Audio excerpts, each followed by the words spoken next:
You're listening to the Rosenfeld Review. I'm Lou Rosenfeld. I'm very happy that you're here. I'm also very happy to have my guest today, Jake Burghardt. Jake, hello. How are you? Hello, Lou. Yeah, very excited to be here as well. I'm doing well. Well, I'm excited not only to have you here in the moment, but for the things you've been doing. You bit of a labor of love, and happy to help there. Jake is the author of Stop Wasting Research, Maximize the Product Impact of Your Organization's Customer Insights. And that is coming out from your favorite indie publisher of UX books, Rosenfeld Media. On let's see, I think we're talking about mid-late June at this point, should be on track. And actually, if you're listening to this, recording it in mid-April, you can pre-order Jake's book this minute at 15% off from rosenfeldmedia.com. But let's talk about the book. Let's actually talk about the subject of wasting research. So, Jake, I know you've been very involved in the research ops community and really the kind of birth of research operations, along with a lot of other great people like Kate Towsey, whose book on research operations we just published a few months back.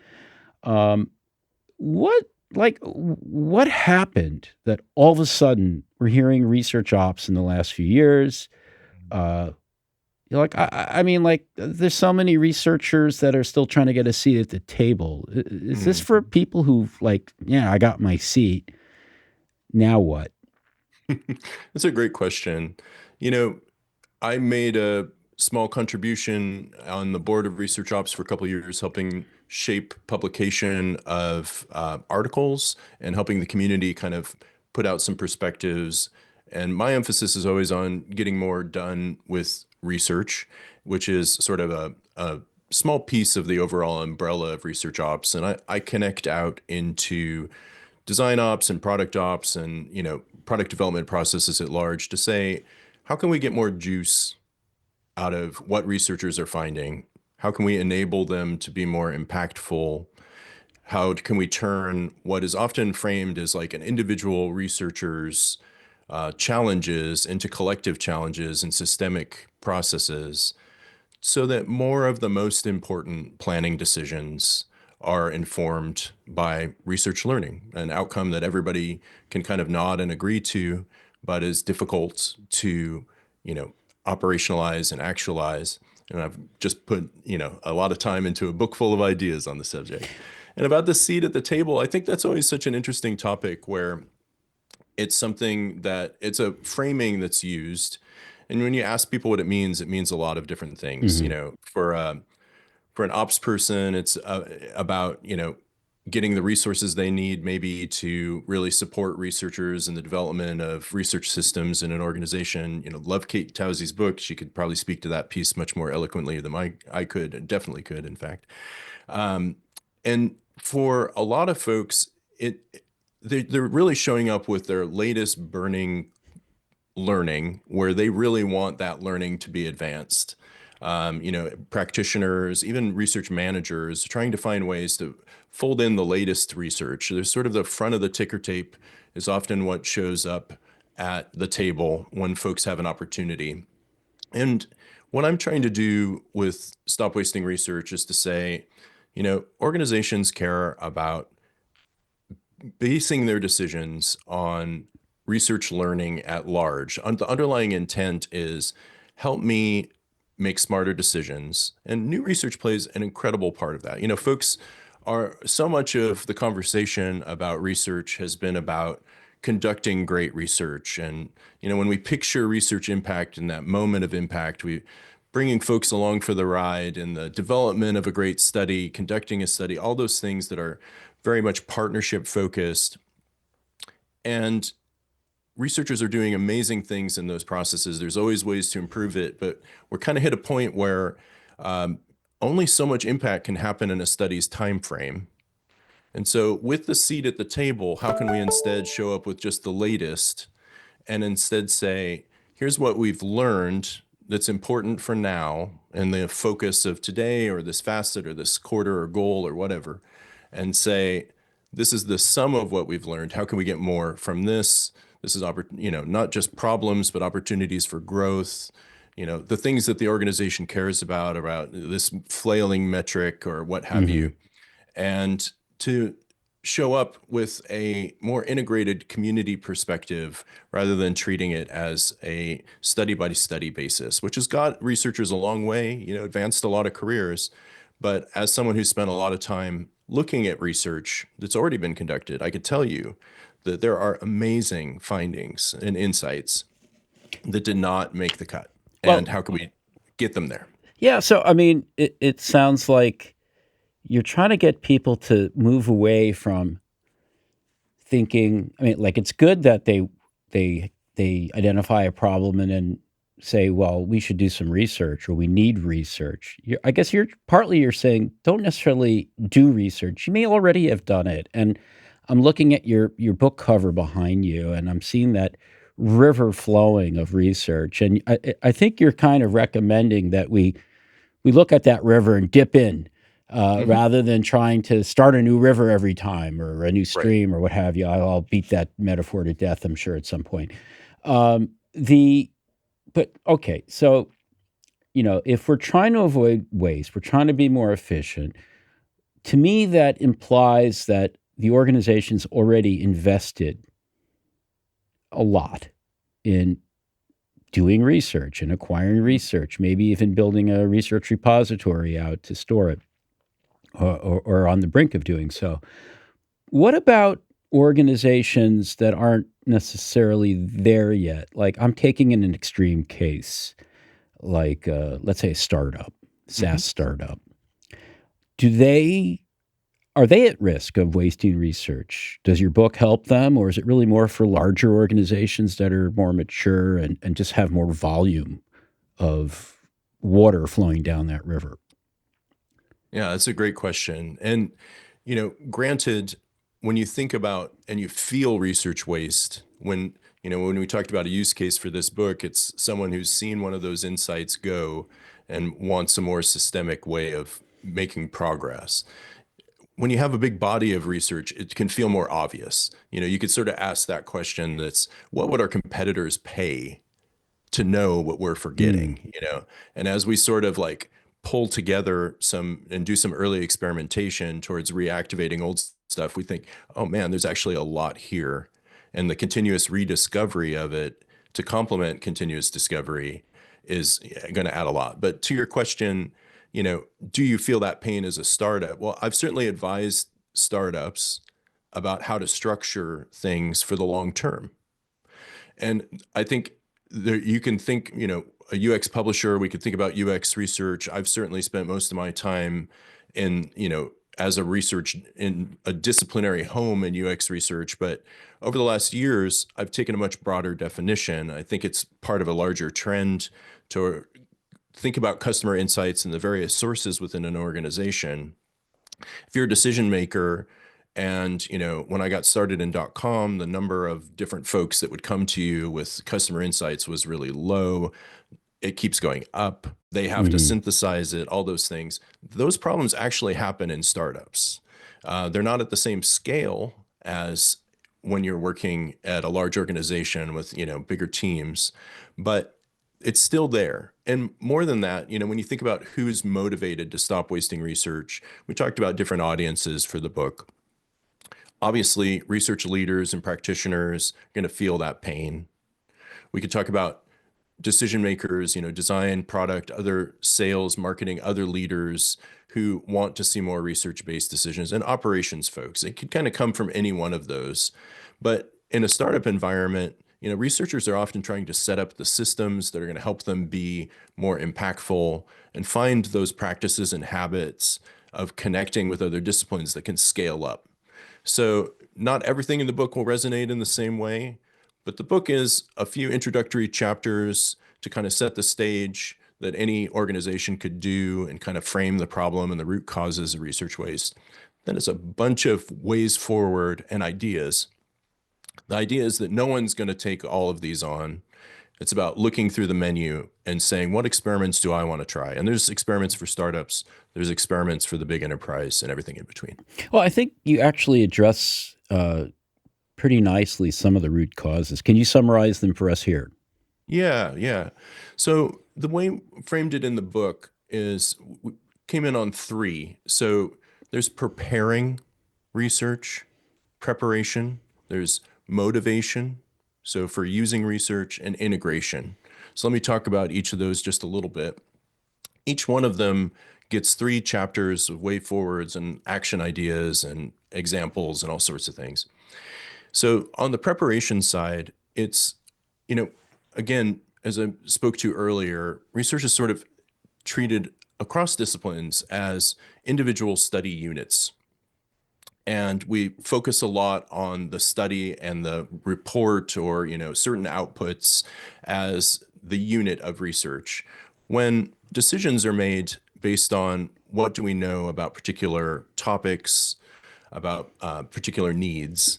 And so there's a lot more that researchers and cross-disciplinary, cross-silo communities can do to prepare their research to have impacts over the long haul. So not just in that study time frame, but long after that study, in a quarterly goal setting cycle and a business review, I've seen insights have impact years later. And it's because they were set up for success and they didn't go away. So that's the preparation piece. On the motivation side, is research is too often seen as an optional input rather than a driver. So how do you start to shift perceptions there? It's not an overnight thing. A lot of this book is about change management and finding concrete behaviors and practices that can help gradually build to larger changes. The first thing researchers can do is get better about prioritizing. And that's a challenge at a community level when you're pulling together research into repositories. So I've got a whole chapter on that. You could look for some concrete ways to expand ownership on the research side and a shared sense, and then also in the decision-making side. And there's some concrete ideas about that. And then looking at how success is measured, whether that's goals or what you celebrate as a research community. It's about highlighting the positive behaviors and others you want to see. And it's about slowly evolving what success looks like, maybe even getting into metrics in the long term. And then the last root cause is integration. And with integration, you could have your research prepared. You could have built more motivation to take it from good intentions to concretely using research more often. But when it comes time to actually apply research, that's the integration piece. It's not guaranteed by those first two. And so, one thing is just the visibility and understanding what's out there. There's a chapter about increasing the touch points. There's a chapter about linking rationale into plans. So getting more concrete about the expectation of what it means to use research and just some lightweight ways to say, hey, yes, this informed this. And that enables all sorts of impact tracking and other things. And then the last one is the concrete kinds of decision points that every organization is different, but where are the places where we want to bring that wealth? If the opposite of research waste is wealth, if we've prepared that wealth, when should it show up in design discussions and owning team discussions, whether that's products, marketing, sales, and higher level decision points, whether that's a business review or resource planning. Research belongs in all those things, and oftentimes we're sort of operating in one part of the org chart, and the book has a lot of ideas about how communities of researchers can reach much further. Actually, thank you for noting that, communities of researchers. I was going to ask you, you mentioned communities a few times, and I think that's the context you mean, the community of researchers within an organization or who are somehow involved in a particular organization's research. That's exactly right. Great. And I love your framing of research wealth. It actually makes me think to take a page out of Ezra Klein, and maybe it should be research abundance, but I have a story to tell from my own experience in this space that might speak to some of those major challenges that you just covered. But we're going to get to it right after this break. Everyone, we're talking with Jake Burghardt about his new book, Stop Wasting Research. And you are listening to the Rosenfeld Review. We'll be right back. I'm going to give you 5 reasons you should be using the Rosenverse. First one, Where else are you going to find 100 events that you can attend for free every year, 2 a week, about product management, product design, and UX design, plus a highly engaged Slack-based community of over 13,000 of your peers? What else are you going to find in the Rosenverse? You'll find hundreds and hundreds of recordings of conference presentations and community session recordings, all in one place from a single search browser interface. And behind those hundreds of recordings are hundreds of experts, people who have advanced the field, people who are your peers who are doing interesting new things, all in one place. Why else should you use the Rosenverse? We've been advancing the field of UX since 2005. You're going to find the most advanced content on such topics as design operations and program management, UX research, and a host of other topics, from climate UX to civic design to how designers can work better in product organizations. Lastly, you've been trusting our content since we started back in 2005. Whether it's our books, our conferences, our community sessions, well, we think you're going to trust the way we've brought those all together so that you can spend less time searching and browsing and more time learning and benefiting.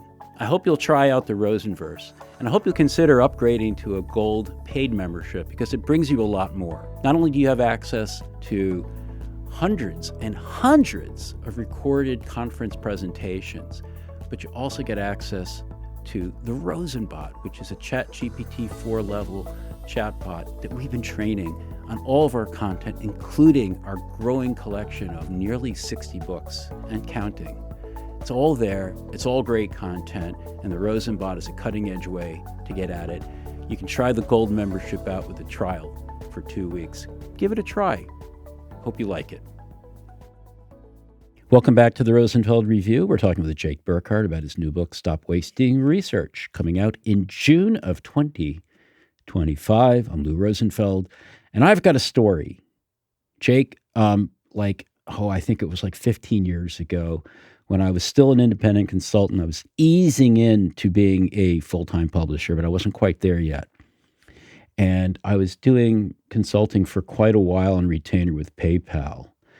And it was so interesting because, I was like brought in to do information architecture consulting, and I was trying to be a bit more research driven. And I was really interested in search analytics, site search analytics. In fact, I'd written a book on that.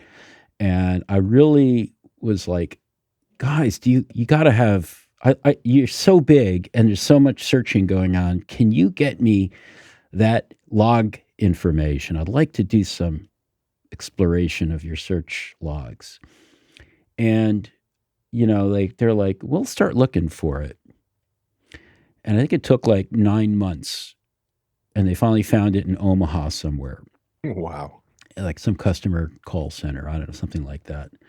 And meanwhile, I was trying to find other stuff, like, do you have any research reports? Do you have, any voice of the customer work, any, on and on and on. And it was just like, we'll look for it. And it wasn't like a knock on them. It was just like, oh my God, like they had spent so much money and effort on doing research, but where the hell was it? And like it really was brought home to me one day when I was there at their headquarters, and I was walking down the hall with someone, and I just happened to glance at a war room that had glass windows, and I see an Indie Young mental models diagram on the wall, this huge one.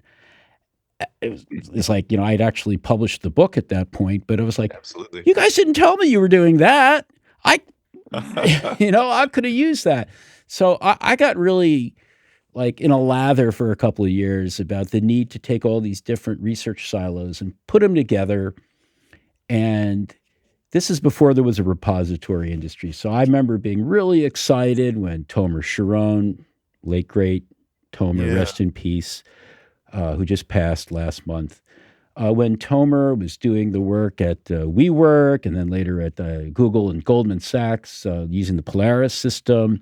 I started seeing others doing work. I started seeing examples of commercial tools coming out of like the marketing side of the world, and suddenly there's this flowering of research repositories. Mhm. So um, I get the sense that that doesn't get us to where we need to be. It's like you've got to bring it together, and then it sort of has to like be synthesized in new ways. I mean, and of course you've got all this weird stuff, right? Like the kind of research that lives in a repository is like it's apples and oranges. Mm. You know, it's some of it's different formats. Some might be audio, some might be video, some is text, some is data.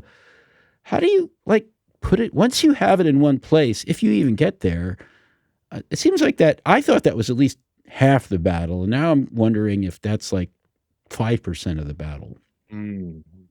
Yeah, what a great question. And, once again, you're my people. I mean, wandering in organizations and wondering where the past work is and wanting to dig into it has been a constant across my career. And, I've just happened to radically focus on it now. And Tomer's work came out at a time where I was doing this sort of work in an environment where I couldn't share out, and I'd really wanted to. So I'm happy to be publishing a book now based on learnings from across the industry and a bunch of thinking. But you know Tomer's work was always foundational to my thinking, and I'm so thankful for it. You know when you think about the term repository is overblown. It kind of means everything and nothing. And there's a bunch of things that are analysis tools that are selling themselves as repositories now. At one point, the ResearchOps community did a typology, and I've done some typologies in the book as well for different types of storage location. Where do research assets live?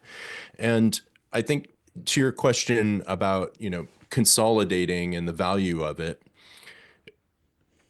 there's a chapter in Stop Wasting Research about taking some time to come together and find where all your assets are. It's a big canvas exercise, separating out what's evidence versus what's outputs and what's other, and thinking about what you can carry forward from there, workshopping what's been impactful from that, what are the impacts you want to see more of, where's the waste happened, kind of mapping it into the kind of deliverables that people want to influence. So I think that there's an understanding exercise that a lot of organizations still haven't gone through, even if they have implemented repositories in part. Because if you take a big definition of customer research and you think of it from the perspective of what decision makers actually use, and you kind of try and apply a bar and say, well, does it have some sort of research methodology to it? And below this bar, it's just evidence hunting, and we're not going to include that. But above this bar, we're going to call it research. You find that there is no one tool to rule them all, right? You can't incorporate all of that stuff and facilitate all the different workflows across, customer support, data science, market research, UX research, all these things that I talk about. So then it's a question of what are the common denominators, what makes sense to consolidate. And when it came time to, I got a chapter and a detailed appendix of requirements ideas, but the repository ideas I pitched were, one was about consolidating, because there isn't one tool to rule them all, right? I ended up pitching two that could end up being one, but often will end up being two, is that place where all the outputs live. And, it's not raw data that can live in evidence stores or, be connected into it. But what you're searching is the reports, show me the outputs. What are the things that people communicated? Mm-hmm. And then from there, there's a lot of things you can do to sort of publicize new work. A lot of this, the most common questions of a repository are, what tool do you use and why does it fail? 3 months later, because people Mm-hmm. didn't really set up their goals. So the goals of a report library, where you're kind of pulling together those outputs, is to create a situation where you can search, but you can't count on everybody searching that, of course, and to push more visibility out of it.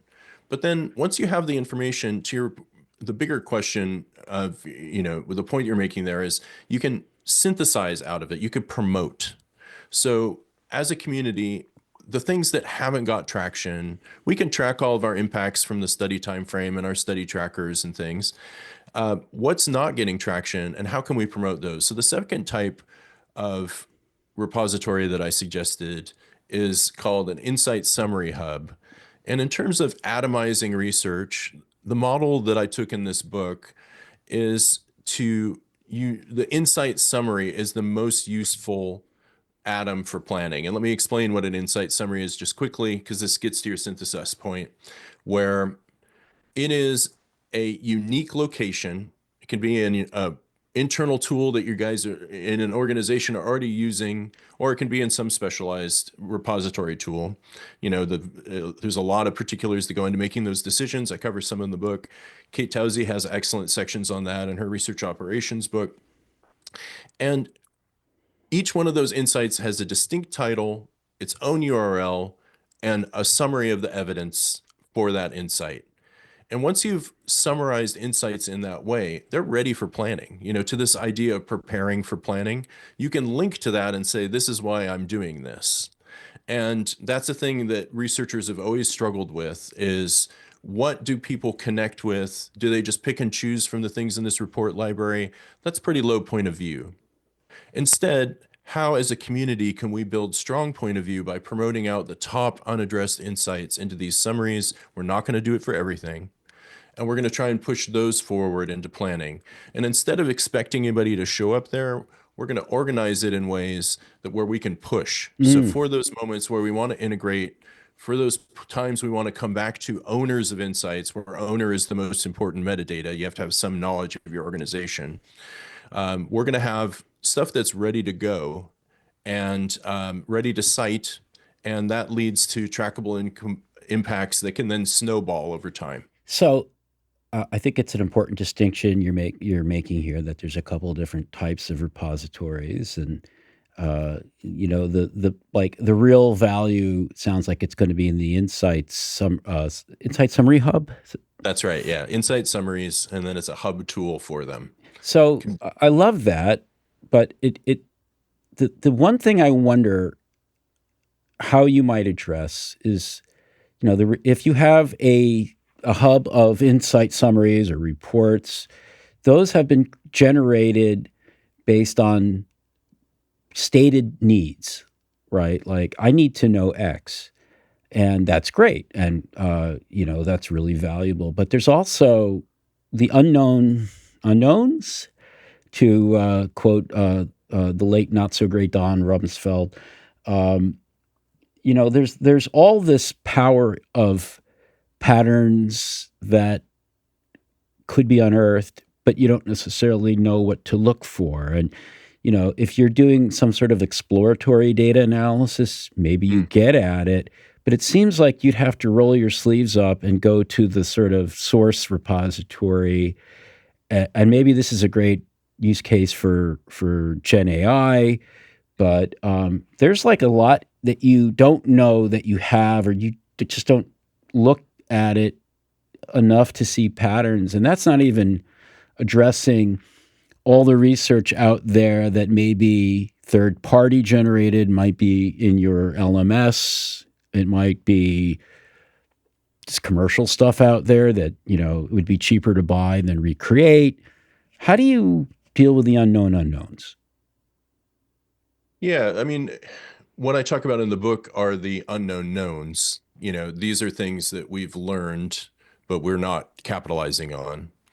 I think in the unknown knowns, there's the analysis piece. There's so much unanalyzed research in any organization. All those survey results, feedback forms, all those things filled with people saying all sorts of things that should be steering planning. Some of it there's different triggers for what to promote. I think what to roadmap your research questions around, I had to draw a scope line. I only have one topic about that, which is coming together across silos to do more collaborative road mapping. But, it's a complex topic. But once you have a body of knowledge, I think that there's a lot you can do to pick the primary organizers of that, to say, it'll help us understand what we have and what we don't have.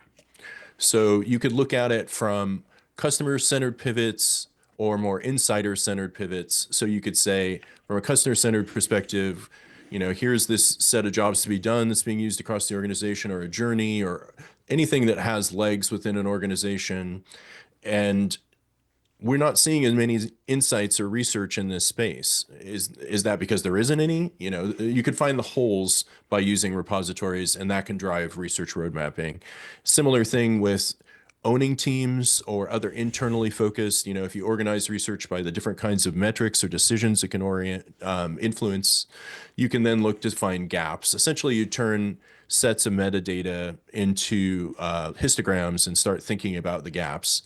So that can help with that. But, I think you're always in a situation where, like everything in product development, you're managing sort of leadership and management mindsets where you're trying to get to the cream of the crop, best information that you have in order to drive what's next. And it's always good to have a critical discussion about what's missing from that. That's a great point, and I think it's a big point of your book as well, that, this answers the question, why isn't a repository enough? Because someone needs to be thoughtful. Someone, maybe that's your librarian of your research repository, however you want to frame it, has to be thinking about, like, let's take a look at the metadata. Let's sample some of the evidence. Let's push stuff to the right people, which is basically maybe a nicer way to put that is, I thought you might be interested in this. That's like marketing in a way, but ultimately yes. there's a human aspect to this, and you've referenced the community as well, and so this is why your book is so valuable, because you've basically created a framework that really helps people understand, I think, really get the value out of a repository so that they can get the value out of the research, but you don't just drop them once they got a repository. You're really basically helping us understand all the other things, all those human things, all those intellectual things, ranging from metadata to communications, that your book will help with. So, Jake, thank you so much for writing Stop Wasting Research. Before we wrap up, what'd you bring us? All right. So my gift, I went to something that was, I immediately wanted to share. And it's part of the conversation that I feel like has been missing.